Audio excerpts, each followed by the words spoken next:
올여름에는 유럽에 나가겠다. 전북현대의 대한민국 대표 공격수 조규성 선수의 유럽 진출 이적 협상 상황, 갑작스럽게 등장한 이름이 있습니다. 바로 덴마크 클럽 미트윌란인데요. 많은 팬분들은 그래도 이제 유럽 5대 리그 팀이라든지 우리에게 좀 알려져 있는 잉글랜드 2부 리그 챔피언십 팀들로 가지 않겠느냐 관측했는데, 새로운 소식, 대체 어떻게 된 일인지 이미 보도상으로도 보셨겠지만 이 내막에는 또 어떤 일들이 있었는지 저희가 직접 취재한 독점 정보까지 소개해드리고요. 또 미트윌란 팀의 상황은 부버지 김현민 기자가 체크해드리도록 하겠습니다. 우선 가장 먼저 이 상황이 알려진 게 영국 텔레그래프 정론지의 마이크 맥그라스 기자가 올린 트위터 내용에서였어요. 조규성 선수가 챔피언십인 와포드, 블랙번 로버스, 그리고 또 이제 레스터 시티에 관심을 받고 있었으나 그 미트윌란과 260만 파운드의 이적료와 함께 계약을 앞두고 있다라고 한 겁니다. 예, 사실 과거형을 썼기 때문에 지금 영국 쪽에서는 미트윌란으로 거의 간 것처럼 이제 알리고 있고, 예. 와포드 같은 경우에 협상을 했다라고 얘기가 있고, 블랙번하고 레스터시티는 관심 수준이었다는 얘기들이 있는데요. 근데 이제 블랙번도 적극적으로 나설 수밖에 없는 상황이죠. 왜냐면 브레레턴이 이제 그 이적을 했잖아요. 예, 그래서 예. 9번 스트라이커가 필요한데, 이게 지난 시즌 2022-2023 시즌 챔피언십의 순위표인데, 일단 블랙번 같은 경우는 7위로 정말 아쉽게 승격 플레이오프에 올라가지 못했던 상황이니까 다음 시즌에는 조금 이제 공격진에 분명히 말씀하신 이유도 있지만 강화가 필요하고, 와포드도 프리미어리그 복귀를 원하는 팀인데 11위로 좀 아쉬운 성적에 그쳤거든요. 거기다가 와포드도 확실한 공격수 자원이 없다시피 하죠. 그러니까 페두루를 거의 예. 가짜 9번처럼 활용을 하긴 했는데 이 선수가 진짜 9번형 선수는 아니었던 데다가 또 그 선수도 이적을 했죠. 예, 그리고 레스터시티는 강등이 되면서 바디 선수도 나갈 거란 얘기들이 많고 가능성이 매우 높고, 바디가 남더라도 예. 이제는 세대 교체가 필요하죠, 공격수 예. 쪽에. 그런 가운데 이제 풋볼 인사이더에서 나름 공신력이 있는 기자죠. 웨인 베이시 기자는 레스터시티를 취재하다가 알게 된 것 같아요. 레스터시티가 200만 파운드 플러스 옵션 조건으로 조규성 선수 영입을 추진했으나 결국에는 250만 파운드의 조건을 픽스해서 내걸은 미트윌란으로 가게 됐다라고 브레이킹 뉴스를 띄웠습니다. 예, 그러면서 이제 여기도 와포드하고 블랙번 얘기가 나오는 거죠. 그러니까 국내 매체로는 이제 와포드 얘기만 나왔었잖아요. 그러니까 예. 제가 봤을 때 직접적으로 그래도 오퍼까지 한 거는 와포드 하나인 것 같아요. 그리고 이제 레스터하고 블랙번은 진지하게 이제 고려 단계까지 가고 있었는데, 그래서 오퍼를 할까 말까 이러던 찰나에 이미 미트윌란이 먼저 낚아챈 거에 가깝다라고 볼 수 있는 거죠. 예, 저희가 이제 이 상황에 대해서 좀 확실하게 체크하기 위해서 조규성 선수의 에이전트인 인스포 코리아의 윤기영 대표와 이제 연락을 했어요. 그래서 얘기를 들어보니까 일단은 이제 미트윌란 얘기가 어떻게 된 거냐 물어보니, 얘기가 나온 게 한 달 반 전이다. 이미 이제 브렌트포드 쪽에서, 왜냐하면 미트윌란의 구단주와 브렌트포드의 구단주가 지금 동일인입니다. 그래서 네. 함께 운영하고 있으니 브렌트포드에서 연락이 왔는데, 이제 브렌트포드에서 뛰는 조건이 아니라 일단 브렌트포드와 계약을 하고 미트윌란으로 임대를 가는 제시를 했어요. 그에 대해서 이제 조규성 선수 에이전트 쪽에서는 그건 별로 좀 마땅치 않다. 좀 네. 다른 제안을 더 기다려보겠다 하고 이제 거절한 건 아니고 보류를 했다고 합니다. 네, 실제로 그런 식으로 이제 영입들을 많이 하지만 지켜지지 않는 경우들이 너무 많잖아요. 물론 그 황의조 선수 같은 경우는 이제 올림피아코스 임대 형태로 갔기 때문에 다시 노팅엄 포레스트로 합류를 하게 되지만은 이미 노팅엄 포레스트에 공격수들이 많기 때문에, 특히 이제 아원이라고 확실한 9번 공격수가 있기 때문에 예. 사실 황의조 선수의 거치도 좀 불안정한 건 사실이고요. 또 이제 예전에 조용현 선수 같은 경우도 있었잖아요. 예. 조용현 선수 같은 경우에 이제 알 라얀으로 갔는데, 네. 당시에 이제 알 라얀의 구단주가 알탄이라고 말라가 구단주였어요. 그쵸. 그러니까 일단 알 라얀에 왔다가 다음에 이제 좀 이제 적응하고 뛰고 말라가로 가자 했는데, 아시다시피 말라가 구단 운영 자체가 엉망이 되면서 예. 그러면서 아예 없었던 일이 됐죠. 예. 그러다 보니까 여기에 대해서는 당연히 리스크를 느껴야 해야 됩니다. 저는 예. 무조건 해야 된다라고 봐요. 사람들이 너무 장밋빛 미래를 그리는 것 같아요. 예, 그리고 한 달 반 전이라는 얘기는 조금 이제 아직 이적 시장이 많이 남아있으니까 굳이 얘긴 들어보고 좀 기다려보자. 네. 이런 상태였는데, 그리고 이때 아마 브렌트포드는 아이반 토니의 상황도 조금 지켜봤을 거예요. 그렇죠. 아이반 토니의 징계가 얼마나 나오냐에 따라서 그러면 조규성을 일단 6개월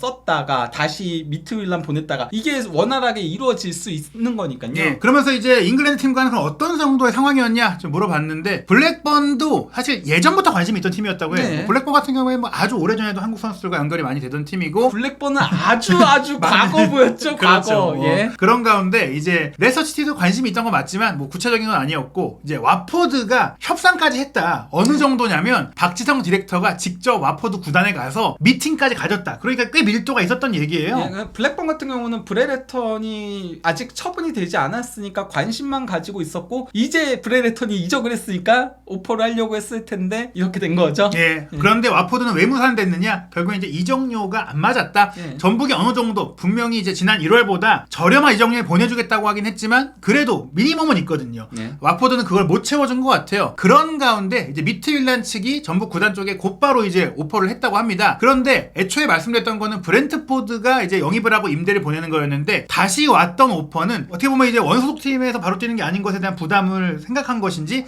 그러면 미트윌란으로 바로 계약을 하자 이렇게 오퍼가 왔고 지금은 그 협상이 실제로 진행 중이다. 그러니까 영국 매체들은 딜이 됐다고 보도를 했지만 딜이 된 건 아니고 네. 다만 유력하게 협상이 되고 있는데 이제 260만 파운드, 250만 파운드 얘기가 나왔잖아요. 이 금액에 대해서는 이제 뭐 당사자들은 얘기하기가 어렵다 보니까 정확하진 않다. 다만 뭐 이제 큰 차이는 없는 것 같아요. 네, 그리고 260만 파운드라면은 뭐 겨울에 이제 오퍼가 왔었던 뭐 300만 유로에서 350만 유로 선과 거의 비슷한 금액인 거죠. 예, 아마도 여기 옵션이 있거나 조금 더 높은 금액일 수도 있고 어찌됐거나 잉글랜드 팀을 마다하고 갈 정도면 나름 미트윌란 쪽에서는 좋은 조건을 제시했을 것이다. 다만 이제 많은 팬들이 걱정하는 게 솔직히 이제 오히려 여기를 간다면 브렌트포드랑 그래도 계약을 하는 게 안심이 될 것 같은데 덴마크 리그로 가는 것이 좀 괜찮겠느냐 이에 대해서 왜 기울었는지를 좀 알아보니까 박지성 디렉터 쪽에서 나쁘지 않다. 조경 선수 쪽에다가 여기 가서 좀 경험도 쌓고 주전으로 뛰고 좀 끌어올리고 또 연결된 브렌트포드가 있으니까 여기서 잘하면 브렌트포드도 갈 수 있다. 그리고 브렌트포드가 김지수 선수도 영입을 했잖아요. 결국에 한국 선수들에 대한 관심들이 있으니 한번 도전해보자. 그리고 무엇보다 현재 연결된 팀들 중에서는 가장 큰 이적료를 제시했다. 이렇게 좀 알려지고 있습니다. 근데 이제 문제는 브렌트포드하고 미트윌란이 분리될 가능성이 현재로서 굉장히 많이 대두가 되고 있죠. 예. 이게 제가 봤을 때는 아마도 브렌트포드가 유럽 대항전 진출을 거의 할 뻔했잖아요. 그렇죠. 아쉽게 안 됐잖아요. 그리고 이제 미트윌란은 컨퍼런스 리그에 나갔거든요, 현재. 근데 만약에 브렌트포드가 지난 시즌에 7위에서 컨퍼런스 리그 갔으면은 두 팀이 붙을 가능성이 생기면은 그러면 구단주가 같으면 안 되거든요. 그래서 현재 그 브렌트포드 구단주인 베넘이 미트윌란 구단 운영에서 이제 손을 떼려고 한다는 얘기들이 나오고 있죠. 네, 지금 뭐 620만 파운드를 투자해서 이제 지분을 가지고 있는데 그 지분을 정리해서 물론 이제 정리한다고 해도 어떤 형태로든지 교류는 분명히 있을 계속 거예요. 있을 거예요. 저는 네. 그러니까 이거는 그냥 명목상 빠지는 거지. 그러니까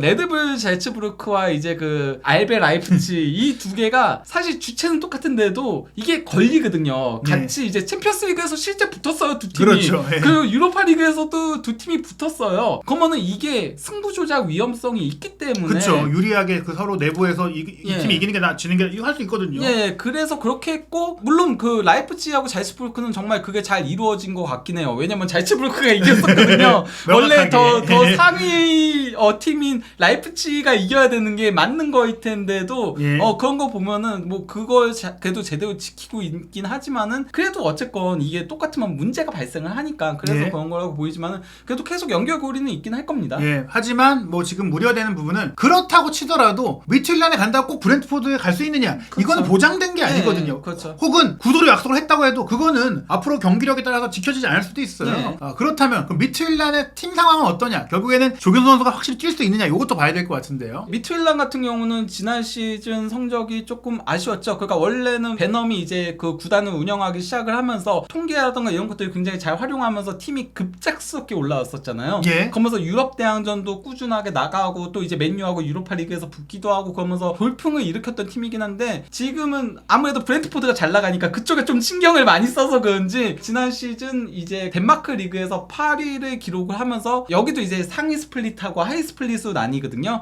그래서 하이 스플릿으로 내려갔었고요. 다행히 그래도 하이 스플릿에서는 1위를 차지해서 플레이오프까지 치러서 그 플레이오프에서 승리를 거둬서 컨퍼런스 리그 진출권을 극적으로 차지하긴 했습니다. 예, 물론 이제 컨퍼런스 리그 본선이 아니라 플레이오프 진출권을 얻게 된 거예요. 예, 저기 그러니까 비보르하고 예. 그러니까 상위 스플릿에 있는 팀하고의 플레이오프였거든요. 거기서 예. 승리를 한 거예요. 예, 그래서 일단 유럽 대항전에 나가게 됐으니까 물론 지금 좀 침체돼 있긴 하지만 만약 조규성 선수가 이제 진출을 한다면 이적을 한다면 유럽 대항전도 이제 경험을 할 수가 있는데요. 그럼 이제 중요한 건 이 팀으로 간다면 주전 경쟁이 아니라 주전으로 뛸 수 있어야 되는 팀인 거잖아요. 예, 근데 이제 미트윌란 같은 경우는 지난 시즌 전반기와 후반기로 나뉜다라고 봐야 돼요. 전반기 때는 4-3-3 포메이션을 썼었거든요. 그리고 드레이어도 원래는 윙이에요, 이 선수가. 윙인데 이 선수가 가짜 9번에 이제 시스토 저희가 잘 예. 아는 그 선수죠. 셀타비그에서도 활약했었어요. 예, 덴마크 대표팀이었던 건데 이 선수 현재는 주전 경쟁에서 밀려났지만 어쨌건 시스터 왼쪽 그리고 이삭센 오른쪽 이렇게 3톱을 구축을 하면서 유로파 리그에서 4-3-3을 계속 썼거든요. 근데 이제 유로파 리그 플레이오프에서 탈락을 했고 그리고 심지어 덴마크 리그에서도 하이 스플릿으로 내려가게 되다 보니까 드레이어를 결국은 안더레이트로 영입한 지 6개월 만에 떠나보내게 됩니다. 예, 하지만 나름 420만 유로라는 적지 않은 이적료를 챙겼기 때문에 투자가 가능한 자금을 확보한 것 같습니다. 예, 그러면서 드레이어가 없다 보니까 그 다이아몬드 사사이를 쓴 거예요. 4312가 이제 그 다이아몬드 사사이나 마찬가지인 건데 그러면서 이제 이삭센하고 심시를 거의 주전으로 조금 더 활용을 하긴 했지만은 사실상 이삭센 이 선수도 윙인데 이 선수만 유일하게 많은 시간을 뛰었었고 나머지 밑에 보시면 아시겠지만은 다 그냥 나눠 뛰었어요. 그거 심시르라고 해서 확실한 주전은 아니었거든요. 그리고 이렇게 전술 변화가 오는 과정에서 시스토는 아예 배제가 됐고요. 예, 그렇기 때문에 이제 공격 라인에 분명히 정상 작동하지 못한 부분이 있다. 그럼에도 불구하고 근데 이제 덴마크 리그 득점왕이 미틸란에서 나왔네요. 예, 그러니까 뭐 이삭센이 정규 리그에서 9골을 넣었었고 또 이제 하위 스플릿에서 10경기에서 9골 넣으면서 전체적으로 18골로 덴마크 리그 득점왕을 차지했는데 이 선수가 근데 중요한 게 4-3-3으로 뛰었다가 이제 그 다이아몬드 사사이로 변하면서 투톱으로 바뀌었다고 했잖아요. 근데 윙에서 뛰었을 때 24경기 12골 3도움을 기록을 했었어요. 예. 근데 가짜 9번으로 윙 투톱으로 썼을 때 그때 이제 9경기 8골 4도움. 와, 그럼 경기당 공격 포인트 1개를 넘는 12개 공격 포인트를 올렸습니다, 지금. 그러면서 거기서 터진 거거든요. 그러면은 이제 고민을 하게 되는 거죠. 야, 이삭센의 득점력을 극대화하자. 그리고 투톱으로 가자. 그러면은 이삭센 옆에 확실하게 버텨주고 비벼주고 패스 줄 수 있는 그런 공격수가 필요하다. 정통 9번이 없기 때문에 그 선수를 데려오려고 하니 딱 그 프로필에 맞는 게 조규성이다. 그리고 그거를 사실 한국 대표팀에서 했던 거였죠. 그렇죠. 조규성 선수 본인도 얘기를 했잖아요. 케인을 보고 많이 연구를 하고 있고 또 이제 그 손흥민 선수의 득점력을 극대화하기 위해 연구하고 있다라고 얘기했었거든요. 예, 이삭센이 어떻게 보면 이제 윙이지만 안으로 들어와서 골을 잘 넣는 손흥민 선수 같은 윙포워드다. 지금은 그리고 투톱을 아예 전환을 한 거니까 이 선수가 예. 그러면은 조규성이 비비고 떨구고 주면은 이삭센이 마무리 짓는 형태로 전술 구조를 가져갈 가능성이 매우 높다는 거죠. 이러한 건데 이제 미트윌란이 이번 그 이적 시장에서 올송 같은 경우는 지난 시즌 이미 그 안더레이트에서 임대로 데려왔었거든요. 그래서 이제 완전 영입을 시킨 거고요. 그리고 또 이제 뭐 백업 골키퍼인 헤드바를 영입을 한 거고 그리고 또 이제 그 벤피카 23세 이하 팀과 2군 팀의 공격수인 프랑클리뉴를 영입을 한 건데요. 근데 뭐 프랑클리뉴 같은 경우는 뭐 지난 시즌 UEFA 유스 리그 저거 UEFA 유소년 챔피언스 리그인 거잖아요. 결국에 유소년 팀 선수였네요, 지난 시즌까지는. 예, 그리고 오른쪽에 보시면 아시겠지만 뭐 딱 정통파 공격수긴 해요. 그리고 많은 골을 넣긴 했었거든요. 예. 하지만은 1군 경험은 하나도 없다. 예, 성인 프로 경기가 아니니까 이 기록은 솔직히 그대로 믿기가 어렵습니다. 예. 그러다 보니 이제 뭐 미트윌란의 예상 라인업을 조금 조규성 선수 영입한다라고 했을 때 보면은 조규성 선수가 빅 그리고 스몰이 이삭센 예. 이렇게 빅앤 스몰 투톱을 형성을 할 걸로 보이고요. 올소니 공격형 미드필더 주전으로 활약을 했고요. 또 이제 미드필더 라인도 거의 변화가 없긴 했어요. 그러니까 기고비치 세렌센의 이제 홀딩에 에밀리오 마르티네스가 이렇게 섰었거든요. 그렇게 중원에다가 이제 뭐 백업 역할을 뭐 비스코프라던가 프라울로라던가 이제 찰레스가 맡을 걸로 보이고요. 중앙 수비는 가르테만과 주니뉴에 더해서 이제 오른쪽 풀백을 여기는 센터백들 세워요. 티초센과 달스고르가 오른쪽 풀백으로 많이 나왔었거든요. 백업은 이제 테셀은 얘는 정통파 풀백인 거고 근데 티초센과 달스고르 전부 다 센터백을 원래 선수예요. 그러니까 오른쪽은 약간 그 백스리형 전형을 가져간다라고 봐도 되는 거죠. 이삭센은 원래는 윙이었잖아요. 예. 그러니까 윙 플레이까지도 이삭센이 하고 반면에 왼쪽 풀백인 파울리뉴라던가 바크에센이 공격적으로 아예 확 올라가는 거죠. 결국에 이제 구조적으로 팀 상황으로 봤을 때도 조규성 선수는 투톱 파트너도 있고 또 측면에서 지원해주는 플레이도 있기 때문에 본인의 강점인 이제 포스 플레이를 10분 활용할 수 있는 그런 팀이니까 미튠라는 뭐 조규성 선수가 한국 선수다, 아시아 마케팅이다 이런 거 관계없이 딱 전술적인 이유와 적당한 가격 요거를 보고 이제 영입을 하는 것이다. 그러니까 이 팀에 가는 것 자체는 이제 출전 기회나 유럽 무대 경험에는 나쁘지 않지만 또 조규성 선수가 또 아주 어린 나이는 또 아니니까 또 여기서 좀 정착하게 되면 우리 팬들이 기대하는 빅리그 진출에 있어서는 조금 이제 물음표가 달릴 수가 있다. 이런 상황인데요. 일단 저희가 이제 알아본 바에 따르면 다시 한번 말씀드리지만 합의가 된 건 아니에요. 그러나 지금 얘기를 들어보면 매우 이제 협상이 진전된 상태다. 그래서 이 협상이 완료되고 합의가 되면 사인하러 이제 출국을 할 것까지도 어느 정도는 염두에 두고 있는데 다만 출국을 해서도 그 현지 상황에 따라 뭔가 문제가 있다면 또 계약을 안 할 수가 있긴 합니다. 예, 근데 뭐 미투일란 같은 경우는 저는 뭐 일단 뭐 주전으로 활용될 걸로 보이고요. 현재까지의 상황들 뭐 그 추가적인 영입이 없는 이상에는 그리고 또 이제 유럽 대항전에서도 뛸 수 있고 또 이제 덴마크 리그가 독일 쪽에서